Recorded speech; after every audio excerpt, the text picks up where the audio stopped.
റോമാലേഖനത്തിൽ എഴുതിയിരിക്കുന്നത് പോലെ ഒരു ദൈവദാസൻ നിൽക്കുന്നതോ ഇരിക്കുന്നതോ ദൈവവും അവനും തമ്മിലുള്ള ബന്ധമാണ്.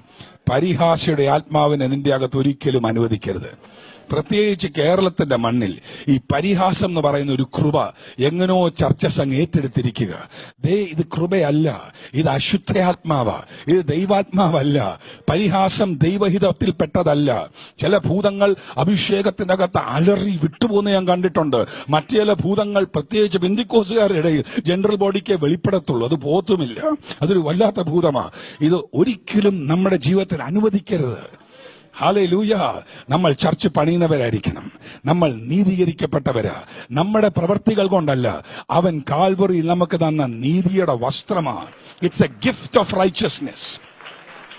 സ്തോത്രം. എത്ര പേർക്ക് ഞാൻ ഈ പ്രസംഗിക്കുന്നത് മനസ്സിലാകുന്നുണ്ട്? ഇന്ന് രാത്രി ബന്ധനങ്ങൾ അഴിയുന്ന രാത്രിയാ. മേലാൽ ഇത് കെട്ടിവെക്കുവാൻ ആർക്കും നിങ്ങൾ അനുവാദം കൊടുക്കരുത്. നിന്റെ വായും കൊണ്ട് നീ കെട്ടുന്നതാണ് നിന്റെ കൈ കൊണ്ടും കാലിനും കൊണ്ടും കെട്ടുന്നതിനേക്കാൾ ശക്തം. അതുകൊണ്ടാണ് ബൈബിൾ പറയുന്നത്, മരണത്തിന്റെയും ജീവന്റെയും ശക്തി കാലിലല്ല, കയ്യിലല്ല, വയറ്റിലല്ല, നെഞ്ചിലല്ല, തലയിലല്ല, നിന്റെ നാവിലാണത്.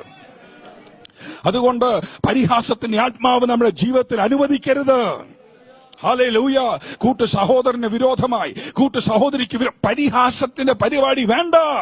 അത് വിട്ടുകള. കാരണം അത് ബന്ധനം കൊണ്ടുവരും. നീതീകരിക്കപ്പെട്ടത് എങ്ങനെ? പരിഹസിക്കുന്നവരെ നടുവിൽ നിന്നെ നീതീകരിച്ച യേശുവിന്റെ ദാനമായ നീതി. ആ നീതി പ്രാപിച്ചുകൊണ്ട് നീ പരിഹസിച്ചാൽ നിന്റെ നീതീകരണത്തെ നീ പൊട്ടിച്ചു കളയുകയാണ്. അത് ചെയ്യരുത്.